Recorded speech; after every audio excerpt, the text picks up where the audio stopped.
tal? ¿Cómo le va? Muy buenas noches. Bienvenidos a esta edición de Al fin y al cabo por Canal C de Cablevisión. En nuestro debut por Canal 7 de Cablevisión. A partir de este momento usted nos va a ver permanentemente por Canal 7 de Cablevisión.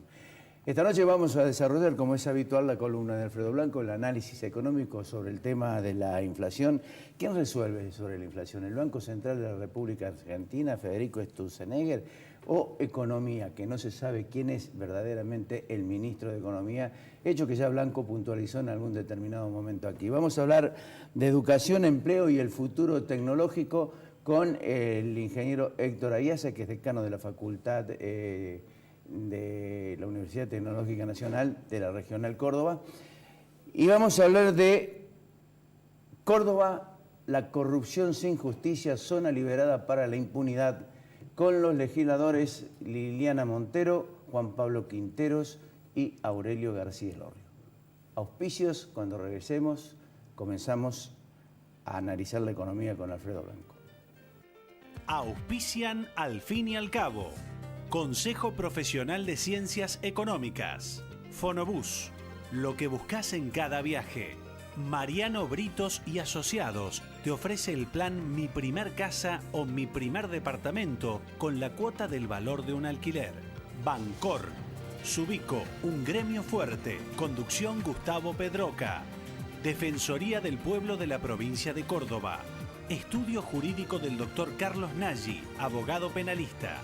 Universidad Tecnológica Nacional, Facultad Regional Córdoba. Cotreco, Córdoba Limpia, Limpia Cotreco. Fabicur, ICSA, Pauni S.A., da resultado, líder en maquinarias agrícolas. Marco Aurelio Sosa, Urbantex Aberturas, tecnología de alta calidad. Cooperativa Horizonte, los pies sobre la tierra. Inversia S.A. Mediterránea de Inversiones. CIAFA, Sistema Informático de Fármacos Antineoplásico. Instituto San Agustín S.R.L. INIX, Droguería Oncológica. Municipalidad de Córdoba, La Muni. Colector, Instituto Ulton, Diagnóstico y Tratamiento Ambulatorio. SADOP OSDOP, Sindicato de Docentes Privados. Huecara del Interior. Centro Integral Robles, Centro de Tratamiento de Diagnóstico Cardiológico. Novar, calidad y tecnología para su vista. La Anastasia, calidad y buen gusto. Pueblo Santo, Restobar de Sabores y Música. Doctora Elvia Guzmán, especialista en Derecho Previsional. Reina Ada Peluquería. Bien, ¿quién resuelve el tema de la inflación? ¿El presidente del Banco Central, Federico Sturzenegger, o un conjunto de opiniones económicas que no resuelven una sola a través de alguien que represente efectivamente el Ministerio de Economía de la Nación? Esto ya lo ha dicho Blanco acá, pero resulta ser de que la inflación volvió a pegar fuerte durante el mes de marzo y no se sabe qué puede llegar a suceder en abril. Esto va a ser producto del análisis de Alfredo después de sus auspicios. Auspician la columna económica del licenciado Alfredo Blanco, Bancor, Municipalidad de la Ciudad de Córdoba, La Muni, Fabicur, ICSA, Marco Aurelio Sosa, Urbantex, tecnología de alta calidad.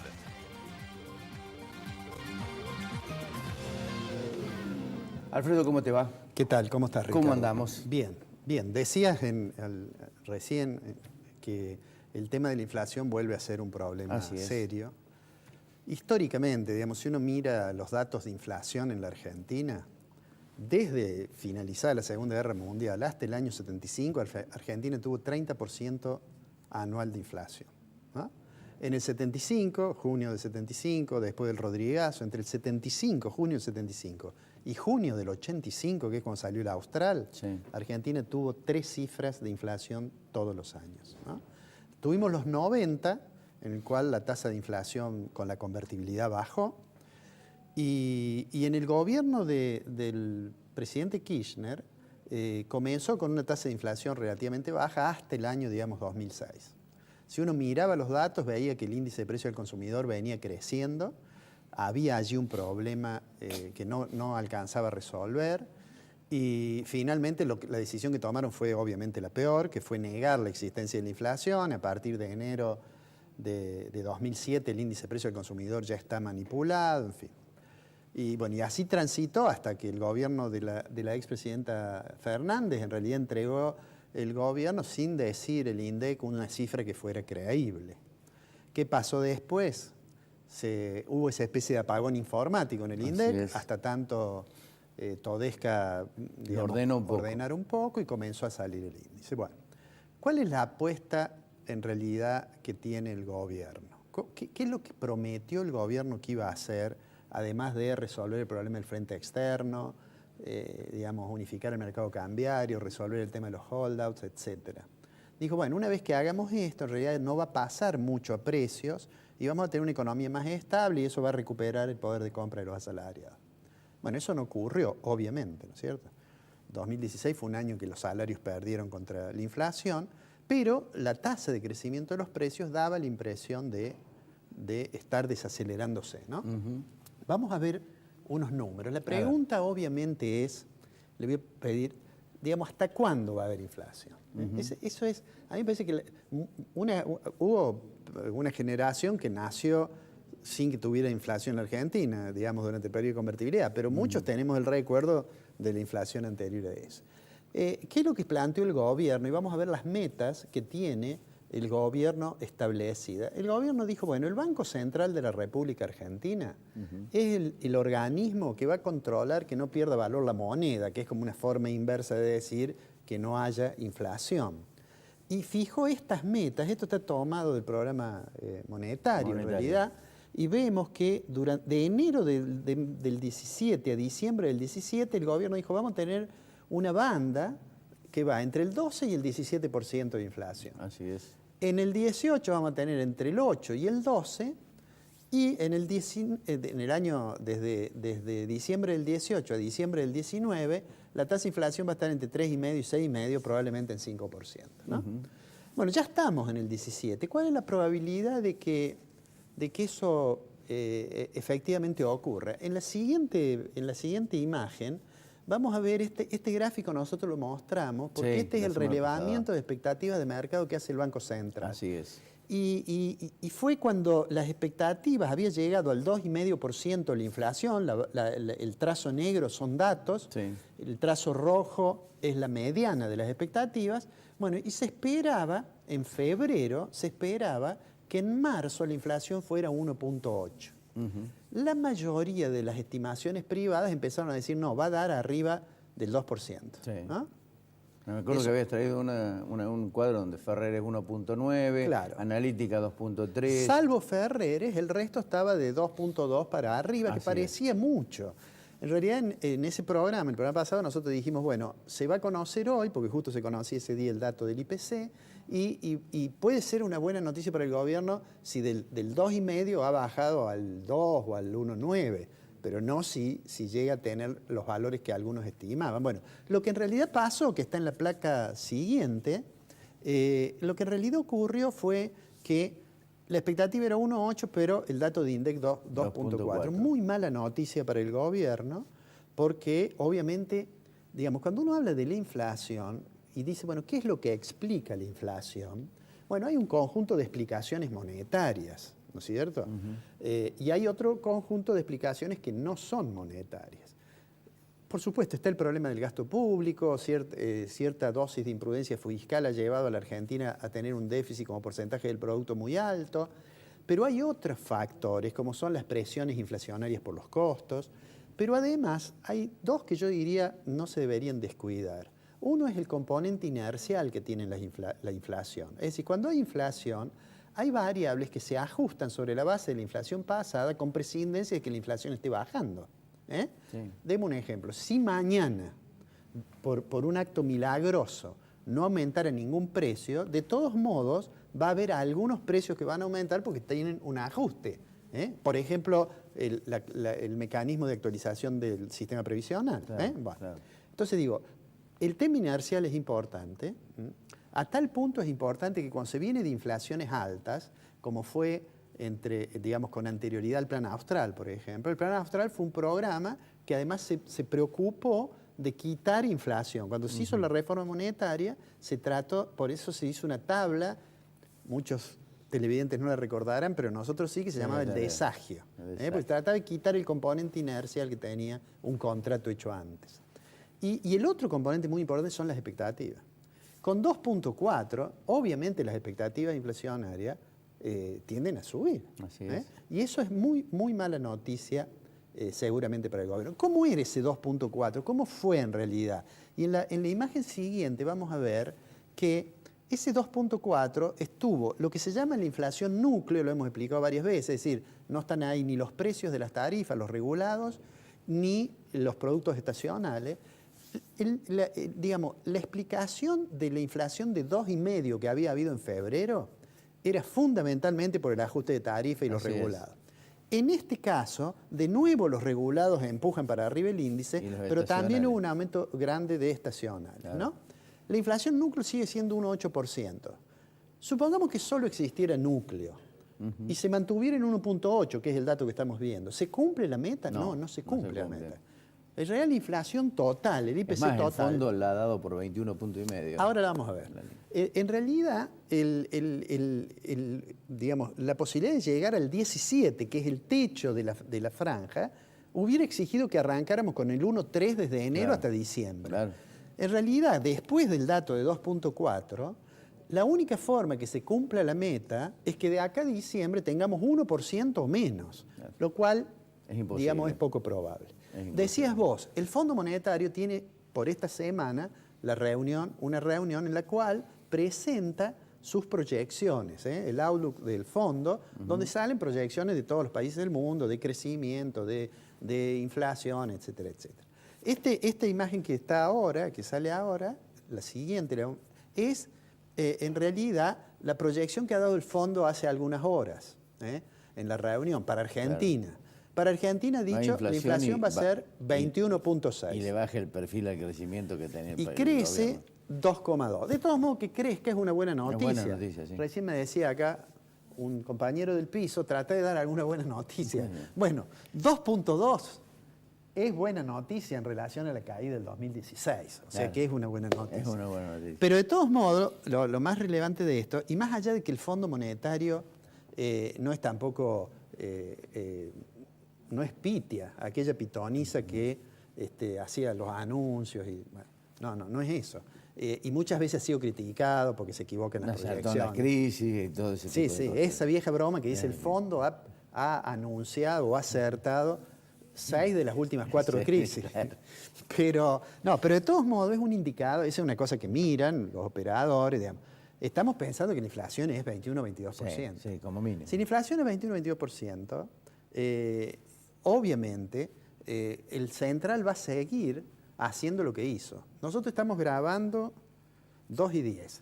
A las 16, están las 14:10, ¿no? A las 16, el Banco Central va a anunciar el informe de política monetaria, ¿no? Bueno, ¿qué va a decir el informe? Y el informe va a decir, tal como dijo el martes pasado, después que se conoció el dato de inflación, dijo, bueno, con este dato tengo que aumentar la tasa, 150 puntos. La tasa de política monetaria, que es el corredor de los pases 7 días. Claro. Bueno, esa decisión, si uno revisa además el programa monetario, claramente dice de que va a tratar de tener durante todo el periodo ese que mostramos las metas, tasa de interés real positiva. Es decir, que si la inflación es 21%, la esperada, el Banco Central va a tener la tasa en el 25 o en el 26, porque dice vamos a tener 4 o 5 puntos de tasa efectiva. ¿Qué significa eso? Eso es buena noticia para el que cobre la tasa. No es buena noticia para el nivel de actividad. En particular para una parte de la economía. Mira, ayer tuve oportunidad de escuchar a un economista que conoce mucho del sector industrial, sobre todo ha sido durante mucho tiempo economista de CEPAL, que es Bernardo Kosakov. Y cuando él mira la economía, hace una cosa interesante. Dice, hay un sector moderno de la economía que no se siente incómodo con la política económica. Energías no renovables, vaca muerta, en fin, no se siente. Hay otro sector que son los excluidos, a los cuales el gobierno trata de atender con el gasto social. Con el gasto. Ahora dice, el sector más tradicional está enfrentando un problema de difícil solución. El tipo de cambio se atrasa, la inflación no cede, tiene presión inflacionaria de costos y además, si la tasa de interés sube, el nivel de actividad obviamente se resiente, ¿no? A mí me parece que eso es lo que vamos a ir transitando. Y yo creo que si el gobierno sigue pensando que el programa de metas de inflación, que es una cuestión que se puede opinar, estar a favor o en contra, el tema es cuál es el nivel de la meta, claro. Pero si el programa sigue siendo que en las próximas semanas, a medida que tengamos esta situación de inflación, va a seguir con tasa de interés positiva, es probable que finalmente doblegue la inflación. Pero la recuperación, esta que yo decía que a lo mejor el segundo trimestre de 2017 era el segundo semestre que no llegó en el 2016, bueno, se va a trazar, porque la tasa de interés, obviamente hay un momento en que va a frenar las expectativas inflacionarias, pero antes de eso le va a haber pegado duro al nivel de actividad. A mí me parece que eso debería estar siguiendo y digamos, con algún cuidado el gobierno. Yo he dicho, vos recién lo referías, de que Duhovne aceptó un ministerio muy acotado. Entonces, si uno le pregunta qué piensa hacer con el tipo de cambio, dice no se puede hacer magia, cosa que es cierta en una alta proporción. O lo escribo en La Nación la semana que viene. Yo creo que Duhovne por estos días debe pensar, era más fácil estar hablando con Pañi, claro, que tener que hablar y decir lo que vamos a hacer con la inflación sobre la base de lo que decide Sturzenegger, no él. Alfredo, nos encontramos la semana que viene. La semana que viene. Sí, cuando volvamos, educación, empleo y el futuro tecnológico, lo analizamos con el decano de la Facultad de la Universidad Tecnológica Nacional, la Regional Córdoba, el ingeniero Héctor Ayarza.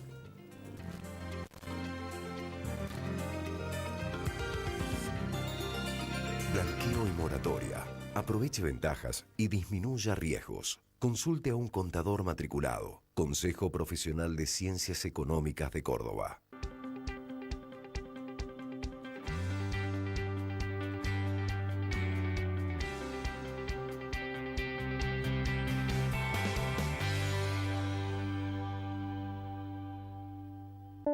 Cordobesa te lleva a viajar con Aerolíneas Argentinas en 12 cuotas sin interés. Además, te da un 20% de descuento si compras tus pasajes por internet. Hacelo en www.bancor.com.ar. Subico, un gremio fuerte. Conducción Gustavo Pedroca. El pasado martes 11 de abril tuvo lugar la tercera jornada de debate Aportes técnicos y científicos para la elaboración del proyecto de ordenamiento territorial del bosque nativo, convocada por el defensor del pueblo Mario de Cara, con el objetivo de que todos los sectores involucrados hagan su aporte para el consenso sobre la futura ley de bosques de la provincia de Córdoba. Son disertaciones excelentes, todas han sido muy buenas, de un nivel técnico alto y que sirven para clarificar conceptos, ¿no? Y después para adquirir concepto, y todo esto debe plasmarse necesariamente después en la ley de bosque que todos queremos. Son de nuestra parte aportes para lograr el consenso. Y nos preocupamos, en consecuencia de ello, de que en estas reuniones estén los legisladores. Ahí viene el valor de este tipo de reuniones, que los legisladores accedan a opiniones técnicas, a información, a gráficos, como los hemos visto aquí en la presentación, que les sirvan para poder llevar al recinto la mejor posición. Defensor del pueblo de la provincia de Córdoba. Estudio jurídico del doctor Carlos Nagy, abogado penalista. Universidad Tecnológica Nacional, Facultad Regional Córdoba. Más de 60 años comprometidos con la ingeniería. La calidad, nuestra pasión. La satisfacción del cliente, nuestra obsesión. En Fabicur Ixa hacemos la vida más segura. www.fabicur.com.ar. Red de concesionarios Pauni Sanelo.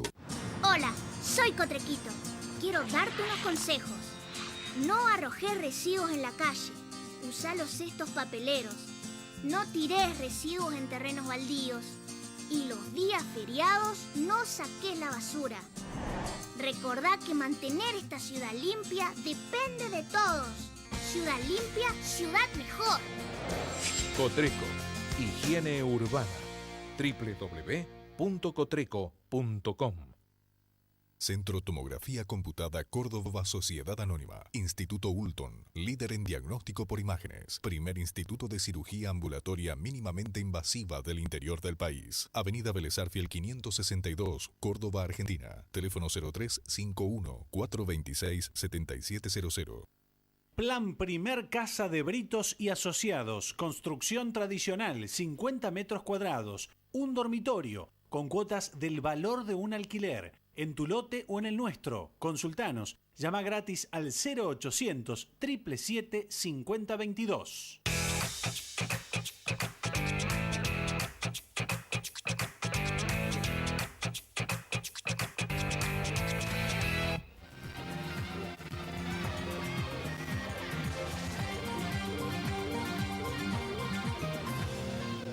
Bien, hay empresas en Córdoba que han empezado a trabajar con el tema de la robotización.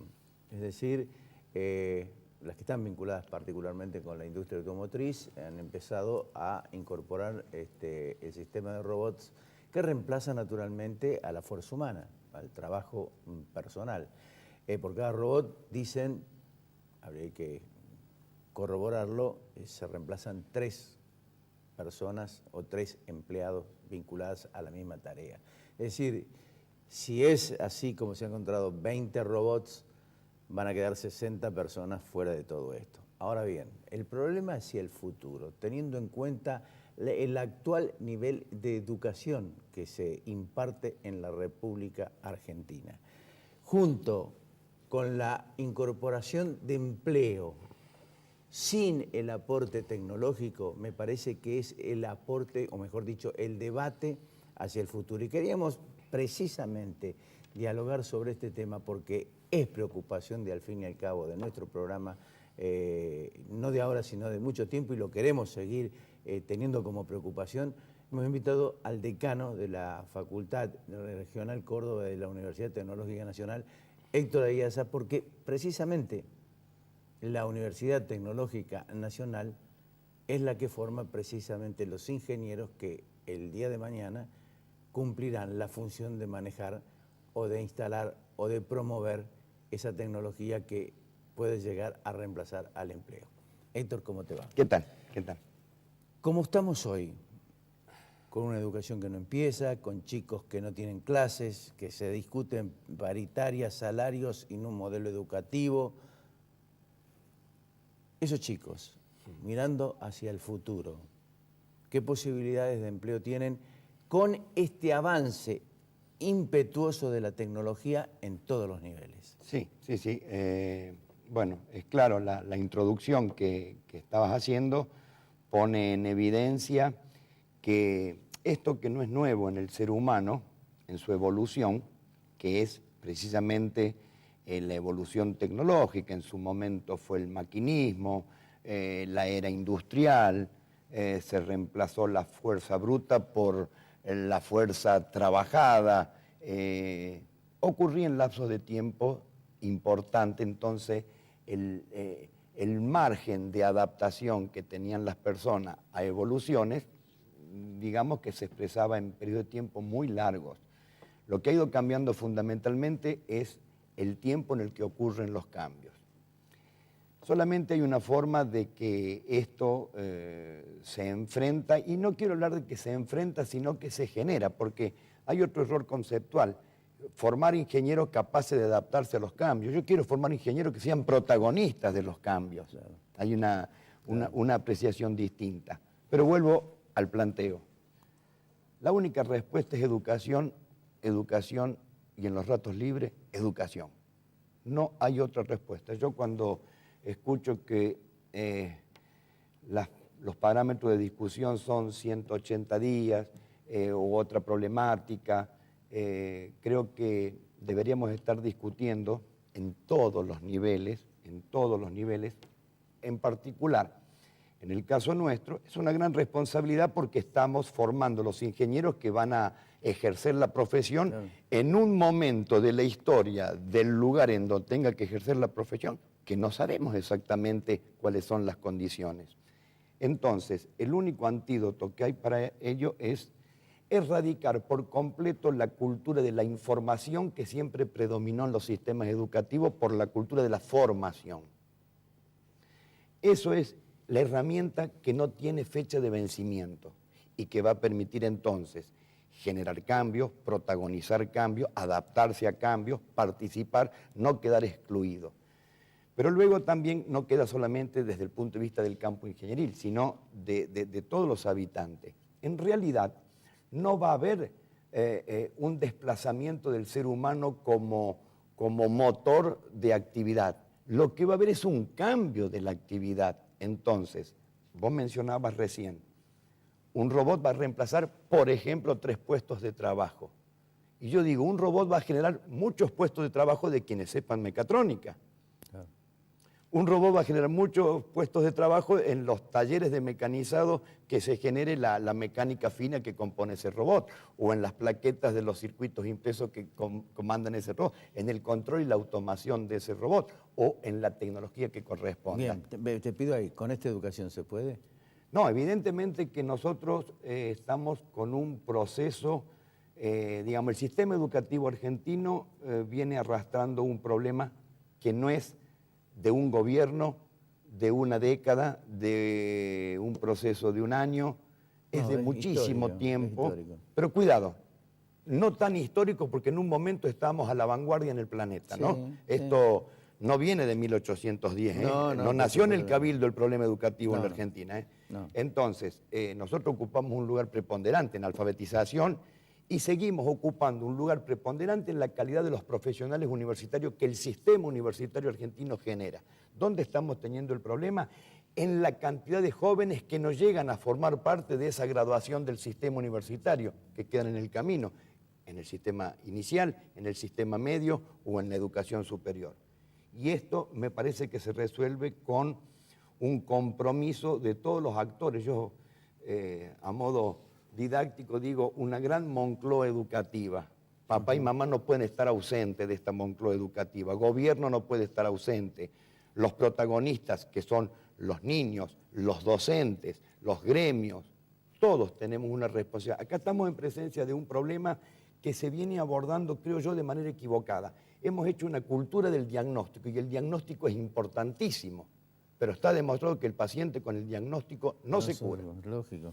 Entonces, creo yo de que si una mesa se integra y se tiene como principio básico de integración de ver qué puede aportar cada uno y no que cada uno se sienta a analizar el problema transformándose en juez de lo que hace el otro. Ese es el principio básico de... Entonces, en esas condiciones, partiendo de la convicción de papá y mamá, porque si no, hay, creo yo, una visión equivocada cuando nos preocupamos en el ciclo de nivelación del sistema universitario. En el ciclo de nivelación del sistema universitario, uno puede abordar un tema que eventualmente no vio en el sistema medio, que vienen con muchas dificultades los chicos. Sí. Pero esto no es un proceso distinto a lo que es el proceso nutricional de un bebé. No podemos nosotros suponer que a un bebé a los 18 años le vamos a aportar el calcio, el fósforo y todos los nutrientes necesarios para su evolución. Claro. Es desde que nace. Ya está desarrollado. La educación es exactamente eso. Es exactamente eso. Desde el nacimiento mismo comienza ese proceso de formación que tiene que tener a papá y a mamá como los protagonistas y los responsables iniciales, al sistema educativo inicial, al sistema medio, al sistema universitario. Y todos los actores que yo mencionaba recién es donde, digamos, los ingredientes que requiere esa mesa para poder hablar en serio de ver qué puede aportar cada uno. Es formación por sobre la información. Es de la única manera en donde no va a estar el inconveniente de una tasa de desocupación que se va a ver en crecimiento si los recursos humanos no evolucionan conforme evoluciona la tecnología. Porque acá va a haber un dilema. O se produce con un sistema anacrónico que nos deja fuera de competencia en el mercado mundial, o se produce con un sistema de alta tecnología para entrar en competencia, que lo que produce entonces es desocupación. Lo que hay que hacer es tener los recursos humanos formados, capaces de ser protagonistas y de ser partícipes de un sistema que inexorablemente... De enlazarlo. Absolutamente. De enlazar ese tema. Porque lo que vos decís con respecto al sistema secundario o al nivel secundario, evidentemente que servicios va a necesitar de empleo.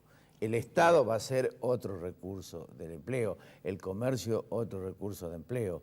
Pero para que esos recursos de empleo se sostengan, va a haber otro nivel de protagonismo de la tecnología en los aspectos de producción que son los que van a tener que trasladar de alguna